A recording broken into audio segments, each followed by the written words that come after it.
according to the Wall Street Journal, which is quoting from Bank of America's most recent monthly survey, they're claiming that the current sentiment among fund managers specifically has led them to cut their stock holdings to their lowest levels relative to bonds since 2009.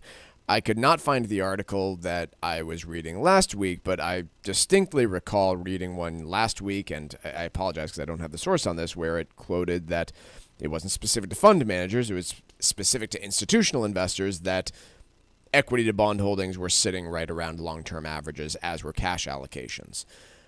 So I guess my conclusion here is I think sentiment's bad. I don't really have a great sense of where overall institutional positioning of the quote-unquote smart money is right now.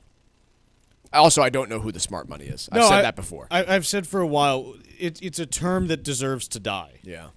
Because the smart money last year was sure that interest rates were going to go up by no more than 1%. You know what the smart money was last year? People with money in the bank.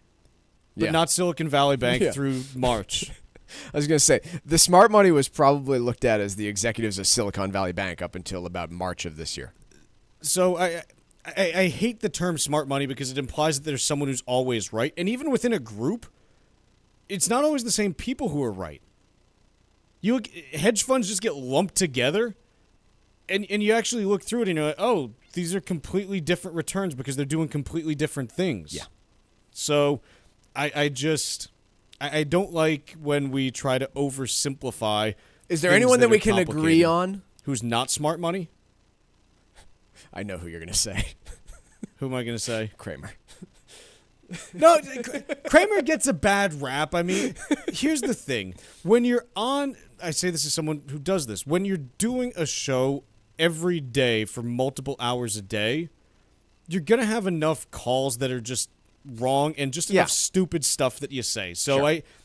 His job is to entertain, in my personal opinion. Yes, the people who struggle are the people who don't realize that and then hang on his every word as if it's gospel and is actually going to happen. I'll call Warren Buffett the smart money for a minute. Not because I think you can follow what he does and make a sound investment philosophy, but because he is smart enough to realize that there's a bunch of stuff he can't ever know and tells people to realize that. I thought you were going to say it's because he was smart and made money.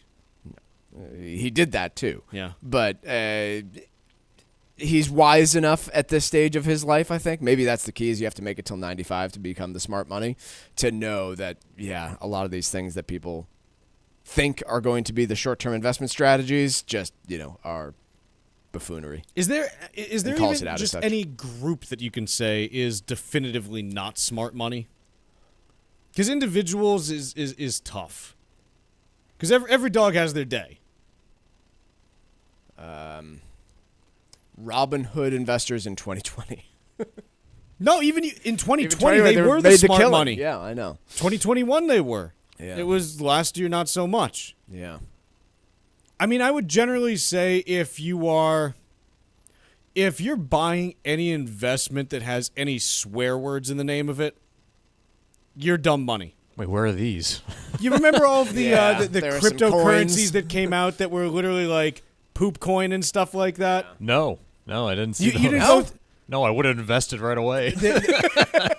That's hilarious. I want to say it was maybe a year and a half ago. Yeah. Where it was just every bodily function you could imagine was getting its own coin. Yeah, its own cryptocurrency. If you bought one of those, dumb money. Like, you deserve everything coming to you. I'm sorry. It's not even under the guise of anything happening. It's just, this one has a funny name. I like the rule of thumb that I think you came up with, Chuck, which is if you read one piece of information and it causes you to change your investment thesis, dumb money. Then you're part of the dumb money. Yes. Yeah. Yeah, I think that's a good basic premise here.